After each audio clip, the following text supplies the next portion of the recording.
붉은 댕기의 밤. 경기도 수원의 부잣집 도련님 한석주가 살았다. 그는 26의 나이로 풍류를 즐기는 호색한이었다.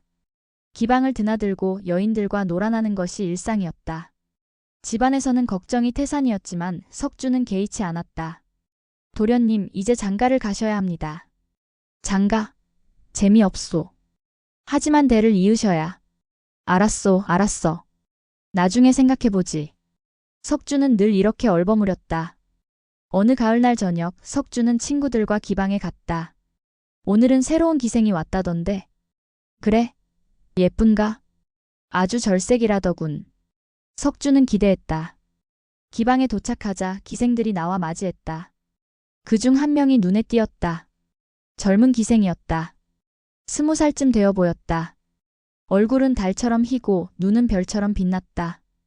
특히 머리에 꽂은 붉은 댕기가 인상적이었다. 저 기생은 누구요? 아, 홍매라고 합니다. 며칠 전에 왔지요. 석주는 홍매를 불렀다. 홍매, 이리 와서 술이나 따라주시오. 홍매는 고개를 숙이고 다가왔다. 그리고 조용히 술을 따랐다. 댕기가 예쁘구려. 석주가 말했다. 홍매는 대답 없이 미소만 지었다. 말이 없구려. 수줍은가? 네. 목소리는 가늘고 부드러웠다. 석주는 홍매에게 빠졌다. 그날 밤 내내 홍매만 바라보았다. 오늘 밤 나와 함께하지 않겠소? 석주가 제안했다. 홍매는 잠시 망설이다 고개를 끄덕였다. 둘은 별실로 갔다. 방 안에는 촛불이 켜져 있었다. 침상에는 깨끗한 이불이 깔려 있었다. 자, 앉으시오. 석주는 홍매를 침상으로 안내했다. 홍매는 조용히 앉았다. 머리에 붉은 댕기가 촛불에 반사되어 더욱 붉게 빛났다. 그 댕기. 특별한 것이요? 석주가 물었다. 네. 제 어머니가 물려주신 거예요. 그래? 참 불구려. 마치 피가쏘. 홍매는 이상한 표정을 지었다. 슬픈 듯하면서도 무서운 듯한. 피. 맞아요. 뭐? 이 댕기 끝에는 피가 배어 있어요. 제 어머니. 석주는 소름이 돋았다. 무슨 뜻이요? 제 어머니는 기생이었어요. 어떤 양반을 사랑했죠. 하지만 그 양반은 어머니를 버리고 다른 여자와 혼인했어요. 홍매의 목소리는 차갑게 가라앉았다. 어머니는 그 양반의 혼례날 밤 이 댕기로 목을 맸어요. 그래서 댕기 끝에 피가 묻었죠. 석주는 뒤로 물러섰다. 그런 불길한 것을. 불길하죠. 하지만 전 이걸 항상 꽂아요. 어머니를 잊지 않기 위해서. 홍매는 석주를 똑바로 바라보았다. 그리고 복수하기 위해서. 복수? 네. 어머니를 버린 그 양반처럼 기생을 가지고 노는 모든 양반들에게. 석주는 도망치려 했다. 하지만 몸이 움직이지 않았다. 홍매가 다가왔다. 그녀의 손이 석주의 뺨을 어루만졌다. 두려워 마세요. 금방 끝날 거예요. 홍매는 머리에서 붉은 댕기를 풀었다. 댕기는 길었다. 사람 목을 조를 만큼. 이제 당신 차례예요. 홍매는 댕기를 석주의 목에 걸었다. 다음 날 아침 석주는 방에서 죽은 채 발견되었다. 목에는 붉은 자국이 있었다. 마치 끈으로 졸린 것 같았다. 이게 무슨 일이냐? 기방 주인이 야단법석을 떨었다. 관아에서 사람이 왔다. 검시를 했다. 질식사입니다. 목이 졸렸습니다. 누가 그랬소? 어젯밤 함께 있던 기생을 찾아야 합니다. 하지만 홍매는 사라지고 없었다. 기방을 뒤졌지만 흔적도 없었다. 홍매라는 기생. 정말 이 기방에 있었소? 관리가 물었다. 주인은 고개를 가우뚱했다. 홍매? 그런 기생은 없는데요. 뭐라고? 우리 기방에 홍매라는 이름의 기생은 없습니다. 석주의 친구들이 나섰다.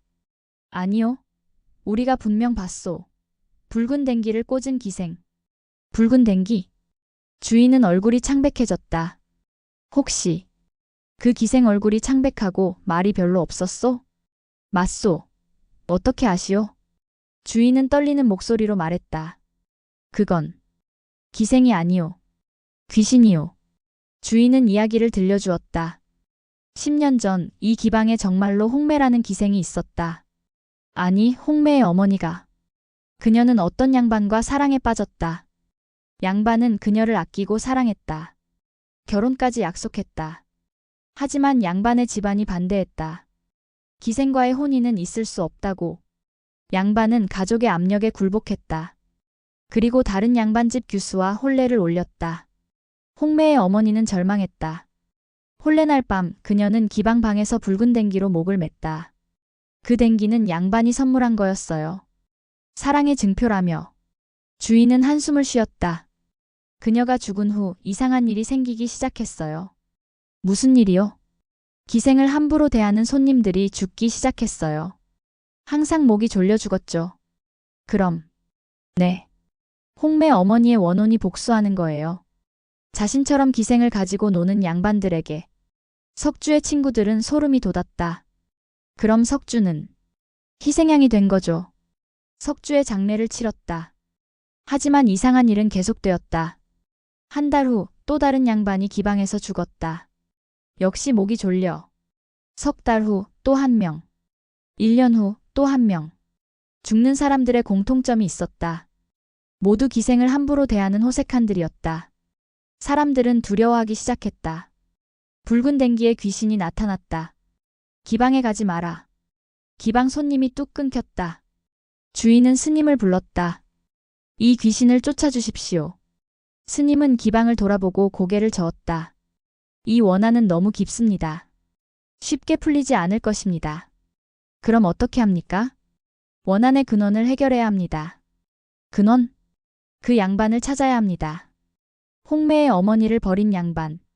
조사를 시작했다. 10년 전 이 기방을 드나들던 양반들을 추적했다. 그리고 한 명을 찾아냈다. 이진사. 그는 지금 고위 관직에 있었다. 아내와 자식들이 있었고 명예로운 삶을 살고 있었다. 관아에서 그를 불렀다. 진사님, 10년 전 기방에 다니셨죠? 그게 젊은 시절 일이라. 홍매라는 기생을 기억하십니까? 진사의 얼굴이 창백해졌다. 그 이름은? 그녀가 죽었습니다. 당신 때문에. 진사는 무릎을 꿇었다. 알고 있습니다. 평생 괴로웠습니다. 그녀의 원혼이 사람들을 죽이고 있습니다. 당신이 사과해야 합니다. 진사는 울었다. 어떻게 해야 합니까? 그녀의 무덤에 가서 용서를 빌으십시오. 다음 날 진사는 홍매 어머니의 무덤을 찾아갔다. 초라한 무덤이었다. 기생이 묻힐 곳답게 외진 곳에 있었다. 진사는 무덤 앞에 무릎을 꿇었다. 홍매. 아니, 월향. 나를 용서해 주오. 월향. 그것이 홍매 어머니의 진짜 이름이었다. 나는 정말 그대를 사랑했소. 하지만 나는 겁쟁이였소.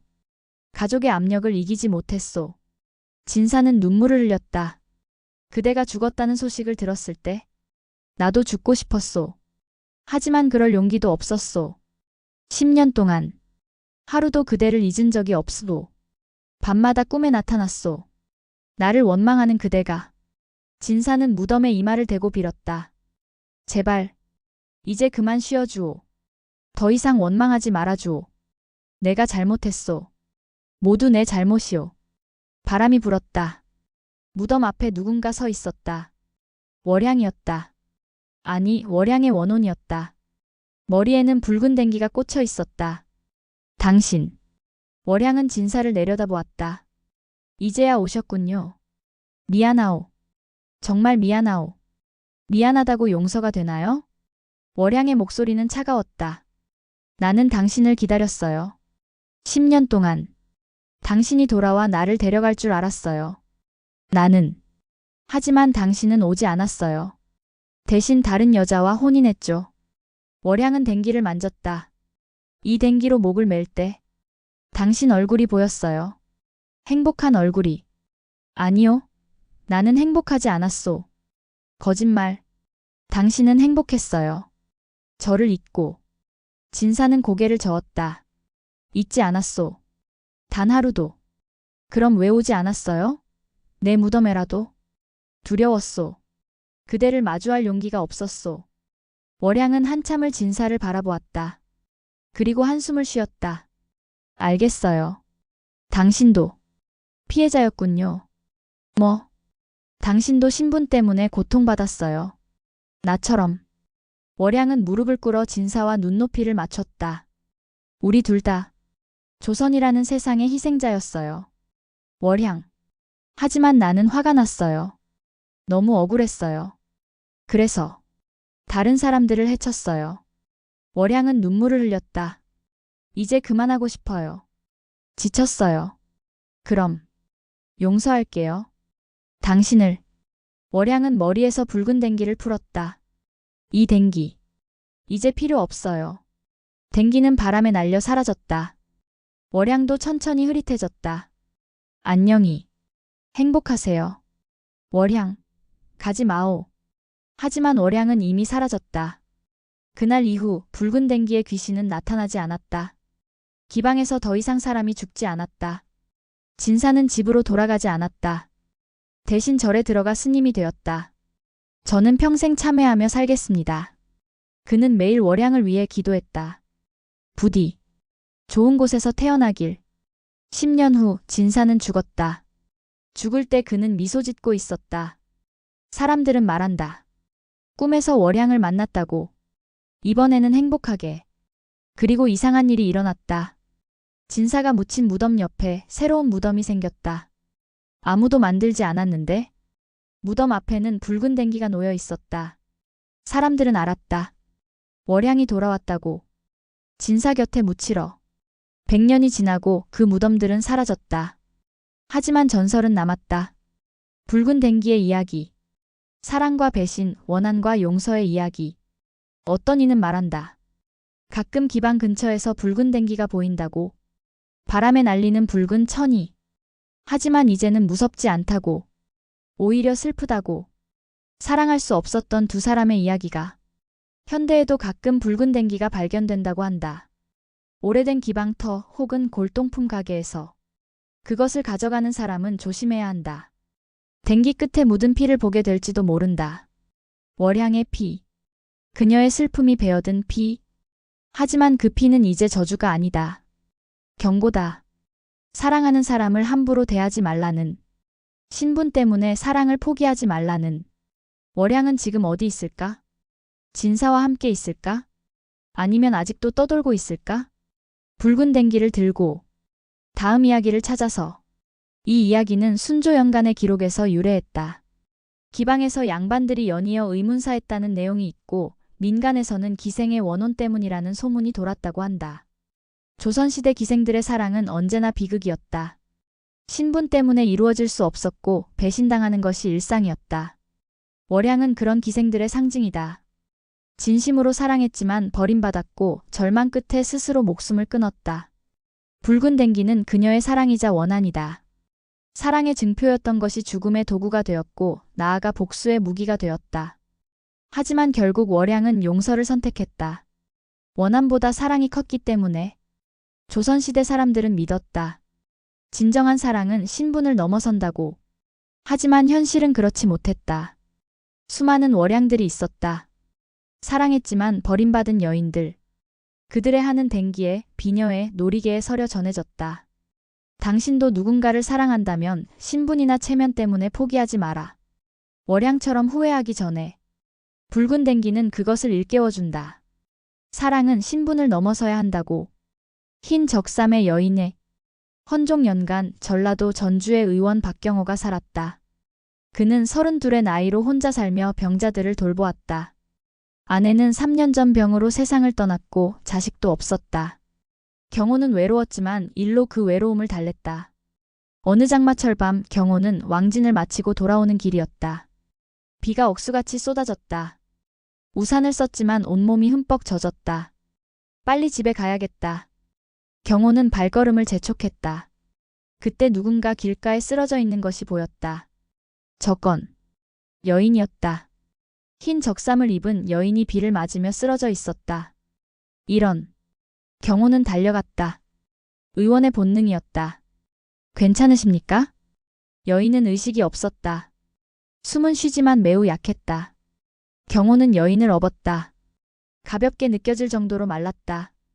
일단 집으로 데려가야겠다. 경호는 여인을 업고 집으로 향했다.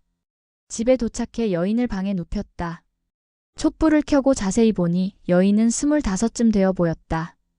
얼굴은 창백했지만 아름다웠다. 옷이 젖었군. 경호는 여인의 옷을 갈아입혀야 한다고 생각했다. 그대로 두면 병이 깊어질 것이다. 하지만 주저했다. 여인의 옷을 벗기는 것은 의원이지만 여전히 조선의 남자였다. 여인의 몸을 함부로 보는 것은 금기였다. 하지만 여인이 신음했다. 으흡. 더 이상 망설일 수 없었다. 경호는 조심스럽게 여인의 흰 적삼을 벗기기 시작했다. 젖은 적삼은 피부에 달라붙었다. 천천히 조심스럽게 벗겼다. 어깨가 드러났다. 그리고 경호는 숨을 멈췄다. 이게 여인의 몸에는 상처가 가득했다. 칼로 베인 듯한 상처, 찔린 듯한 상처, 화상 자국. 새 것도 있고 오래된 것도 있었다. 누가 이런 짓을? 경호는 분노했다. 누가 이렇게 여인을 다치게 했는가? 그는 서둘러 여인의 상처를 치료하기 시작했다. 약을 바르고 붕대를 감고 침을 놓았다. 밤새도록 작업했다. 새벽이 되어서야 끝났다. 여인은 깨끗한 옷을 입고 편히 누워 있었다. 숨은 안정되었다. 이제 괜찮을 거요. 경호는 안도의 한숨을 쉬었다. 다음 날 아침 여인이 깨어났다. 여기는 정신 차리셨습니까? 여기는 제 집이요. 제가 의원 박경호라고 하오. 여인은 경호를 바라보았다. 눈빛은 경계심으로 가득했다.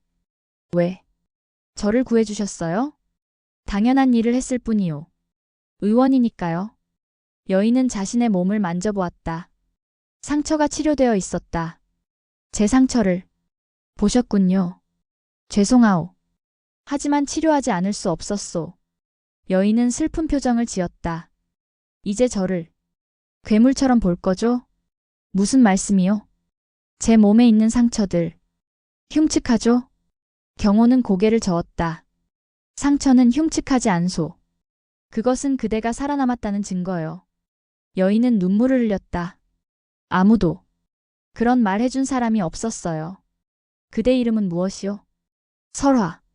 제 이름은 설화예요. 설화. 아름다운 이름이요. 설화는 처음으로 미소 지었다. 약하지만 진심 어린 미소였다. 설화는 경호의 집에 머물렀다. 처음엔 며칠만 있으려 했지만 경호가 만류했다. 완전히 회복될 때까지 여기 계시오. 설화는 조심스럽게 받아들였다. 날마다 경호는 설화의 상처를 치료했다.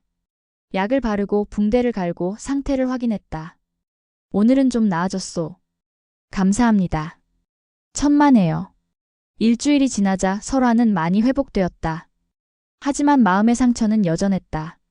어느 날 저녁 설화가 입을 열었다.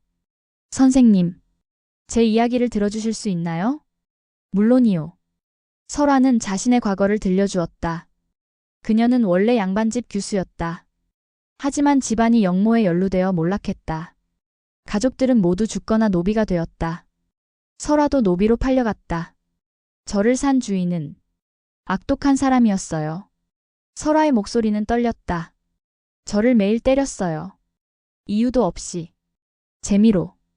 그래서 그 상처들이 네. 칼로 베기도 하고 불로 지지기도 했어요. 제가 비명을 지르는 걸 즐겼어요. 경호는 주먹을 쥐었다.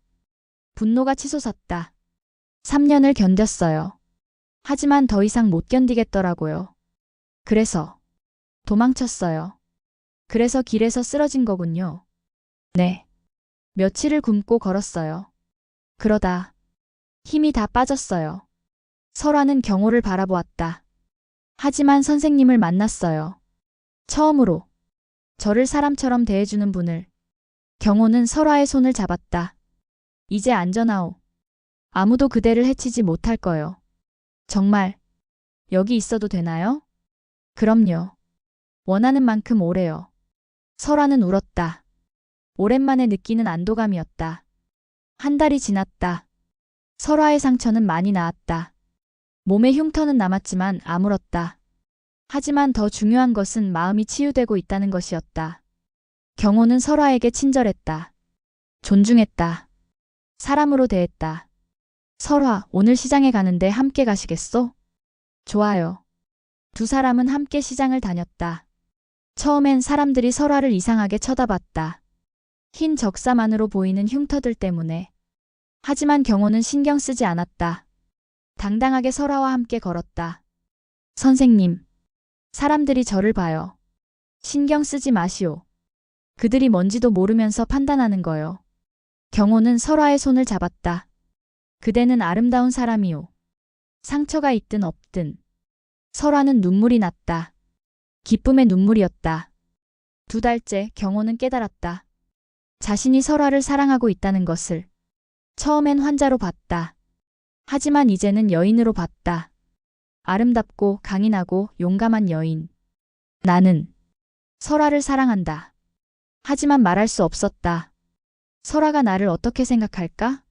혹시 부담스러워하지 않을까? 설화도 비슷한 생각을 하고 있었다. 선생님은 정말 좋은 분이야. 하지만 나 같은 사람을, 몸에 상처투성이인 나를 사랑할 수 있을까?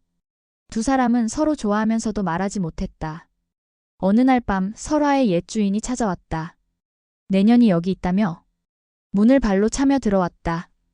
경호가 막아섰다. 누구시오? 나는 전연의 주인이다. 내 노비를 돌려내라. 노비. 경호는 설화를 보았다. 설화는 떨고 있었다. 설화는 이제 여기 사람이오. 돌아가시오. 뭐?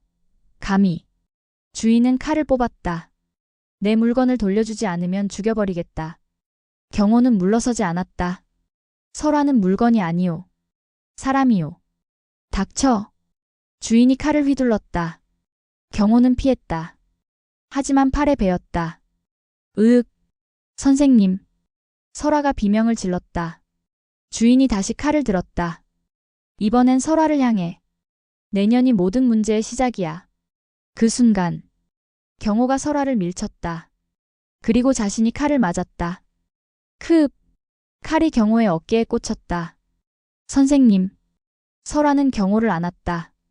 주인이 다시 칼을 들려는 순간 이웃들이 달려왔다. 소리를 듣고 무슨 일이오? 저 놈을 잡으시오. 주인은 도망쳤다. 경호는 치료를 받았다. 다행히 상처는 깊지 않았다.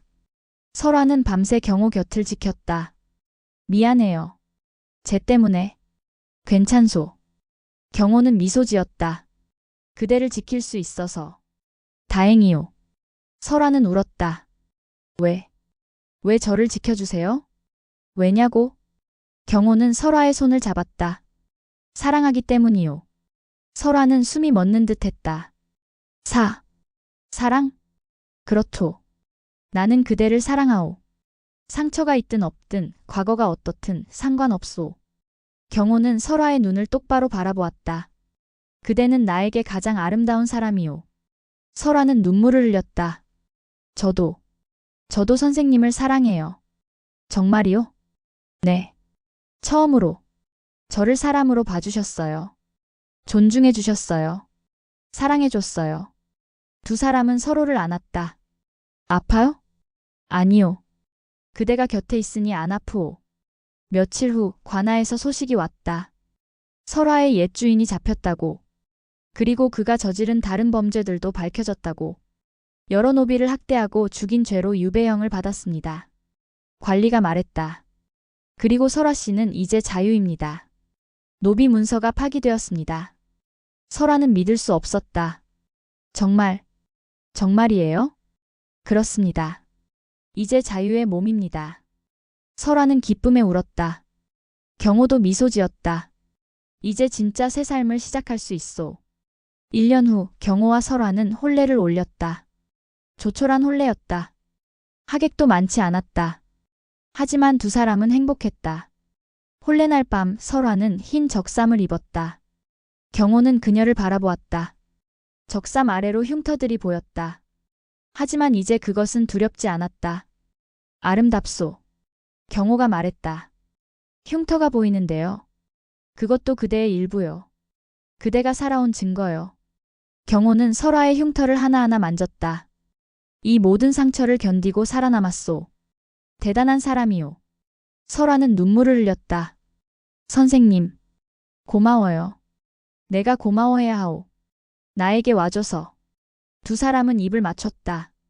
그리고 천천히 서로를 느꼈다. 경호는 설아의 모든 상처에 입맞춤했다. 아름다워. 사랑해. 나도 사랑하오. 그날 밤 두 사람은 진정으로 하나가 되었다. 세월이 흘렀다. 경호와 설아는 행복하게 살았다. 자식도 셋이나 낳았다. 설아는 이제 다른 학대받는 여인들을 돕는 일을 했다. 저도 당했으니까요. 그들의 마음을 알아요. 설아는 상처받은 여인들에게 말했다. 상처는 부끄러운 게 아니에요. 그건 당신이 살아남았다는 증거예요. 많은 여인들이 설아의 도움으로 회복되었다. 어느 날 경호가 물었다. 그날 밤, 내가 처음 그대 상처를 봤을 때 두려웠소? 아니요. 오히려 안도했어요. 안도? 네.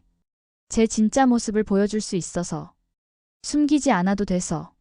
설아는 경호를 안았다. 선생님은 제 상처를 보고도 도망가지 않으셨어요. 오히려 치료해 주셨죠. 그게 당연한 거요. 아니에요. 대부분의 사람들은 도망가요. 흉측하다고 무섭다고. 설아는 미소 지었다. 하지만 선생님은 달랐어요. 아름답다고 하셨죠. 사실이니까. 두 사람은 웃었다. 그들이 늙었을 때 손주들이 물었다. 할머니 몸에 있는 건 뭐예요? 이건 할머니가 젊었을 때 받은 상처란다. 아파요? 이젠 안 아파. 할아버지가 치료해 주셨거든. 할아버지가요? 그래. 할아버지는 의원이셨어. 할머니 몸만 치료한 게 아니라 마음도 치료해 주셨지. 손주들은 이해하지 못했다. 마음도 아픈 거예요? 그럼. 몸보다 마음이 더 아플 때도 있단다. 설아는 경호를 바라보았다. 하지만 사랑하는 사람이 있으면 나아. 경호도 미소 지었다. 그래. 사랑은 최고의 약이지. 경호가 먼저 세상을 떠났다. 설아는 슬펐지만 감사했다. 선생님, 고마웠어요. 저를 구해줘서 사랑해줘서. 경호의 무덤 앞에서 설아는 흰 적삼을 꺼냈다. 그날 밤 입었던 젖은 적삼. 경호가 보관하고 있었던 것이다. 이 적삼으로 저는 새로 태어났어요. 선생님 덕분에. 설아는 적삼을 관 속에 넣어줬다. 저승에서도 저를 기억해 주세요. 1년 후 설아도 세상을 떠났다. 그녀의 유언대로 경호 곁에 묻혔다. 100년이 지나고 사람들은 이야기한다. 흰 적삼의 여인 전설. 상처투성이었지만 사랑받았던 여인. 그리고 그녀를 있는 그대로 사랑했던 의원. 어떤 이는 말한다. 가끔 밤에 흰 적삼 입은 여인이 보인다고. 하지만 무섭지 않다고. 오히려 아름답다고. 왜냐하면 옆에 의원이 함께 있으니까. 두 사람은 손을 잡고 걷는다. 영원히. 이 이야기는 헌종연간의 기록에서 유래했다. 어떤 의원이 학대받은 여인을 구했다는 내용이 있고 민간에서는 아름다운 사랑 이야기로 전해졌다고 한다. 조선시대 노비들, 특히 여성 노비들의 삶은 비참했다. 학대는 일상이었고 도망칠 곳도 없었다. 설아는 그런 여성들의 상징이다. 몸의 상처를 받고 마음의 상처를 받았지만 결국 사랑으로 치유되었다. 경호는 진정한 치유자다. 몸만 치료한 게 아니라 마음도 치료했다. 상처를 흉측하다고 보지 않고 생존의 증거로 봤다. 이 이야기가 주는 교훈은 명확하다. 외모로 사람을 판단하지 마라. 상처가 있다고 해서 그 사람의 가치가 떨어지는 게 아니다. 오히려 상처는 그 사람이 얼마나 강한지 보여주는 증거다. 우리 모두에게는 상처가 있다. 보이는 상처, 보이지 않는 상처. 하지만 그 상처가 우리를 정의하지는 않는다. 우리는 상처보다 크다. 흰 적삼의 여인은 그것을 증명했다. 당신도 누군가의 상처를 볼 때 경호처럼 대하라. 아름답다고, 대단하다고, 존경한다고. 그것이 진정한 사랑이다. 초승달의 방. 충청도 청주에 선비 민재윤이 살았다. 그는 29의 나이로 늦은 혼례를 올렸다. 과거 공부에 매진하느라 혼기를 놓쳤던 것이다. 신부는 인근 양반집 딸로 이름은 연주였다. 22의 나이로 얼굴이 아름답고 성품이 온화하다고 소문났다. 혼례는 초승달이 뜬 날 치러졌다. 초승달에 혼례를 올리면 자손이 번창한다더군. 재윤의 어머니가 말했다. 달이 차오르듯 가문도 번창할 것이다. 재윤은 고개를 끄덕였다. 미신이라고 생각했지만 어머니를 기쁘게 해드리고 싶었다.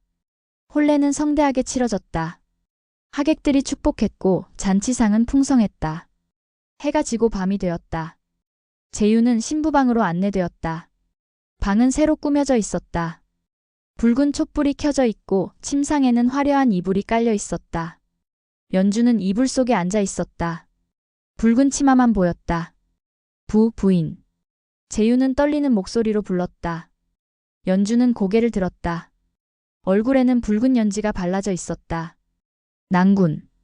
목소리는 가늘고 부드러웠다. 재윤은 천천히 다가가 연주 옆에 앉았다.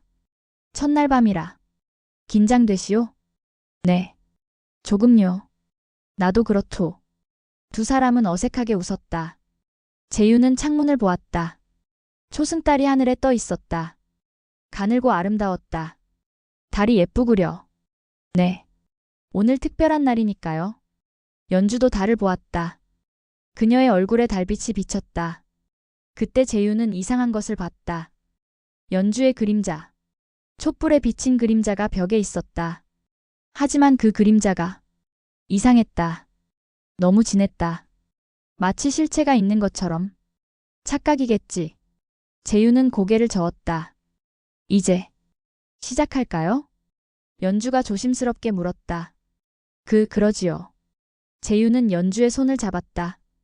따뜻했다. 부드러웠다. 두 사람은 천천히 가까워졌다. 그날 밤 재윤은 이상한 꿈을 꾸었다. 꿈속에서 달이 점점 작아졌다. 초승달이 더 가늘어지더니 결국 사라졌다. 달이 사라지는 순간 연주도 사라졌다. 연주. 재윤은 비명을 지르며 깼다. 아침이었다. 연주는 옆에 평화롭게 자고 있었다. 꿈이었구나. 재윤은 안도의 한숨을 쉬었다. 하지만 이상한 느낌이 사라지지 않았다. 다음 날 밤 재윤은 다시 연주의 방으로 갔다. 달을 보니 초승달이 조금 더 차올라 있었다. 달이 커지고 있구려. 네. 보름달이 될 때까지 계속 차오를 거예요. 연주는 미소 지었다. 두 사람은 다시 함께 시간을 보냈다.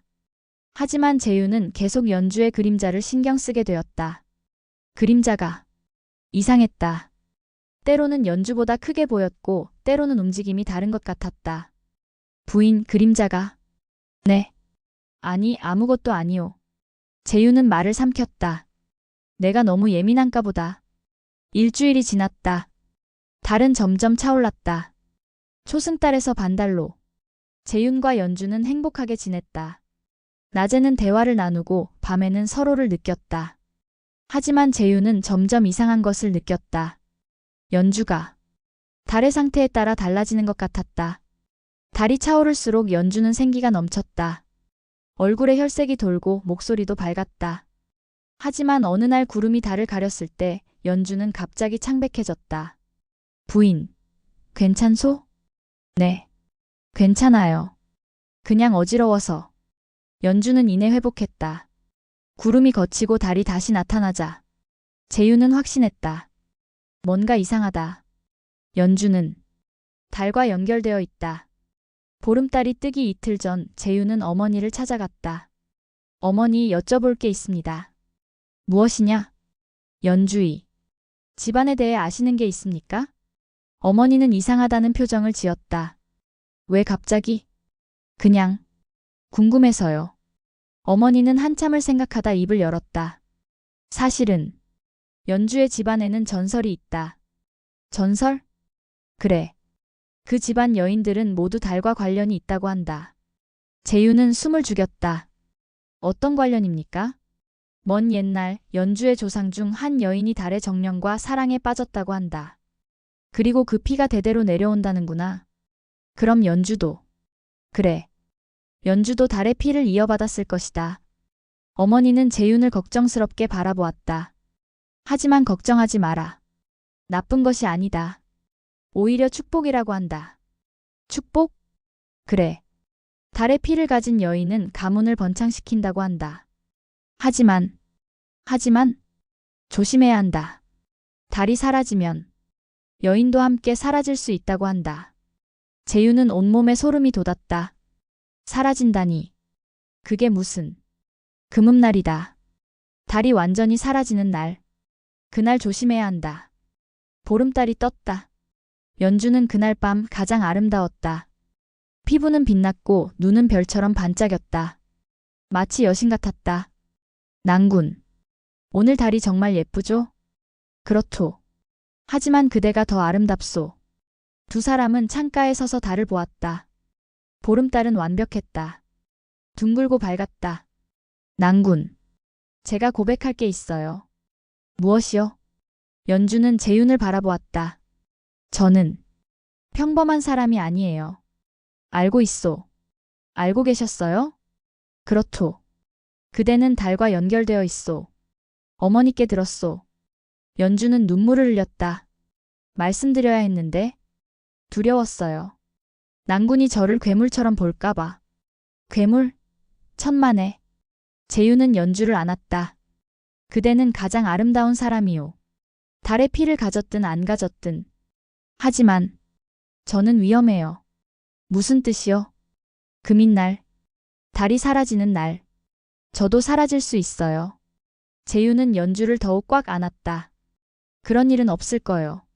내가 지킬 테니. 하지만 믿으시오. 나는 그대를 잃지 않을 거요. 보름 후 금음날이 다가왔다. 달은 점점 작아졌다. 반달이 되고 초승달이 되고 연주도 점점 약해졌다. 얼굴은 창백해지고 몸은 가벼워졌다. 마치 실체가 사라지는 것 같았다. 낭군. 저 무서워요. 괜찮소. 내가 여기 있소. 재윤은 연주의 손을 꽉 잡았다. 금음날 밤. 달은 완전히 사라졌다. 하늘은 칠흑같이 어두웠다. 연주는 방에 누워 있었다. 숨은 약하고 몸은 거의 투명해졌다. 낭군. 여기 있소. 제가 사라지면 사라지지 않을 거요. 재윤은 연주를 안았다. 꽉. 그때 이상한 일이 일어났다. 연주의 그림자가 움직이기 시작했다. 벽에 비친 그림자가 살아 움직였다. 그리고 그림자가 연주의 몸에서 빠져나오려 했다. 안 돼. 재윤은 소리쳤다. 그림자는 연주의 혼이었다. 달의 피를 가진 연주의 본질. 달이 사라지면 그 본질도 함께 사라지는 것이었다. 놔주지 않겠소. 재윤은 연주를 더욱 꽉 안았다. 그대는 나의 아내요. 달의 자식이 아니라. 재윤은 외쳤다. 이제 그대는 나와 함께하는 사람이요. 달이 아니라 나를 선택하시오. 연주의 눈에서 눈물이 흘렀다. 낭군. 사랑하오. 나는 그대를 사랑하오. 재윤의 외침이 방 안을 채웠다. 그 순간 그림자가 멈췄다. 그리고 천천히 다시 연주의 몸으로 들어갔다. 연주의 몸이 다시 선명해졌다. 숨이 안정되고 색이 돌아왔다. 낭군. 저. 괜찮소. 이제 괜찮소. 재윤은 연주를 안고 울었다. 다음날 아침 연주는 깨어났다. 금음날을 넘긴 것이었다. 제가 살아있어요. 그렇소. 그대는 살아있소. 연주는 자신의 몸을 만져보았다. 멀쩡했다. 어떻게? 사랑 때문이요. 나의 사랑이 그대를 이 세상에 붙잡아둔 거요. 재윤은 미소 지었다. 이제 그대는 달의 자식이 아니요. 나의 아내요. 연주는 울었다. 기쁨의 눈물이었다. 고마워요. 정말 고마워요. 그날 이후 연주는 변했다. 여전히 달과 연결은 되어 있었지만 더 이상 달에 종속되지 않았다. 달이 차오르면 기분이 좋아지고 금음에는 조금 피곤해지는 정도였다. 하지만 사라지지는 않았다. 재윤의 사랑이 그녀를 인간 세상에 묶어둔 것이었다. 1년 후 연주는 아이를 낳았다. 딸이었다. 이름은 월아로 지었다. 달의 아이라는 뜻이요. 재윤이 말했다. 월아는 건강하게 자랐다. 어머니처럼 아름다웠고 밤에는 특히 빛났다. 이 아이도 달의 피를 이어받았군요. 연주가 말했다. 그렇다면 우리가 잘 가르쳐야겠소. 달의 피는 저주가 아니라 축복이라고. 재윤은 월아를 안았다. 그리고 사랑이 가장 중요하다고. 세월이 흘렀다. 재윤과 연주는 행복하게 살았다. 자식도 셋이나 더 낳았다. 모두 달의 피를 이어받았지만 모두 건강하게 자랐다. 재윤의 사랑이 그들을 지켰기 때문이다. 어느 가을밤 연주가 물었다. 낭군, 그날 밤 제가 정말 사라질 뻔했었죠? 그렇죠. 무서우셨을 텐데. 무섭긴. 하지만 그대를 잃을 수는 없었소. 재윤은 연주의 손을 잡았다. 그대는 내 인생의 보름달이오. 사라지게 둘 수 없었소. 연주는 미소 지었다. 저도 낭군이 있어서 살 수 있었어요. 두 사람은 창밖을 보았다. 보름달이 떠 있었다. 밝고 아름다웠다. 달은 차고 기울지만 우리 사랑은 변하지 않을 거요. 네. 영원히요. 그들이 늙어 세상을 떠날 때 이상한 일이 일어났다. 연주가 먼저 눈을 감았다. 보름달이 뜬 밤이었다. 재윤은 슬펐지만 평화로웠다. 이제 가는구려. 달이 있는 곳으로. 그리고 정확히 한 달 후 다음 보름달이 뜰 때 재윤도 눈을 감았다. 마치 연주를 따라가듯. 장례를 치르는 날 사람들은 신기한 것을 봤다. 두 무덤 사이로 달빛이 비쳤다. 마치 다리처럼. 저 둘은 지금도 함께 있을 거야. 누군가 속삭였다. 달이 있는 곳에서. 100년이 지나고 그 집안의 후손들은 말한다. 우리 집안에는 달의 피가 흐른다. 아이들은 신기해한다. 정말요? 그래. 하지만 두려워할 필요 없다. 사랑이 우리를 지켜주니까. 어른들은 재윤과 연주의 이야기를 들려준다. 달의 자식이었지만 사랑으로 인간이 된 여인. 그리고 사랑으로 그녀를 구한 남자. 사랑은 저주도 풀고 운명도 바꾼단다. 아이들은 달을 보며 생각한다.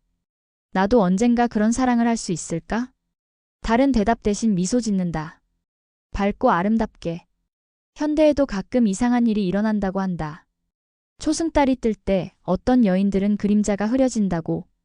그리고 금음날에는 거의 사라질 것 같다고. 하지만 사랑하는 사람이 곁에 있으면 괜찮다고. 그 사람이 붙잡아주니까. 당신도 혹시 달과 연결된 사람을 만난다면 두려워하지 마라. 그저 사랑하라. 재윤처럼.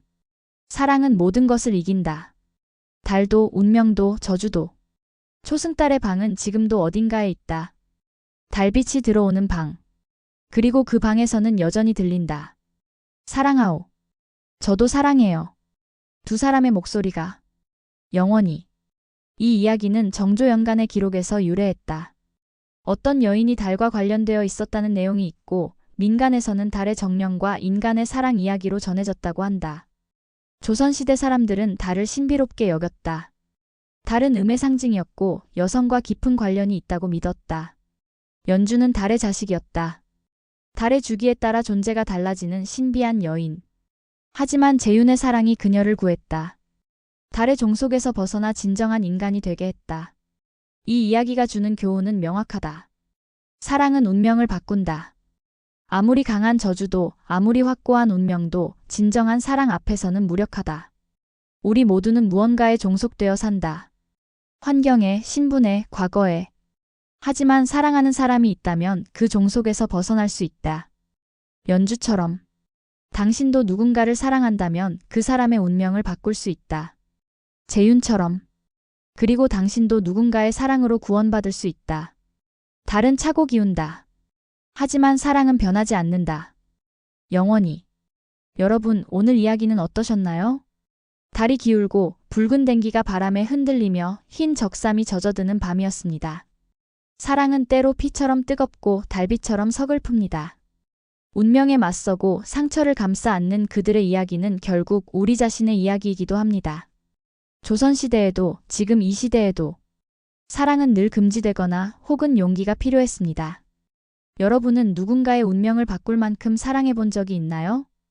혹은 누군가의 사랑으로 구원받은 적이 있나요? 붉은 댕기의 원한처럼 뜨겁고 초승달의 신부처럼 애틋하며 흰 적삼의 여인처럼 아픈 사랑이라도 그 안에는 늘 사람의 마음이 있었습니다. 여러분은 어떤 사랑을 하고 있나요? 댓글로 여러분의 생각을 들려주세요. 다음에는 또 어떤 금단의 사랑과 애틋한 조선의 이야기를 들려드릴까요? 구독과 좋아요 잊지 마시고 다음 편에서 만나요. 조선의 이야기는 계속됩니다.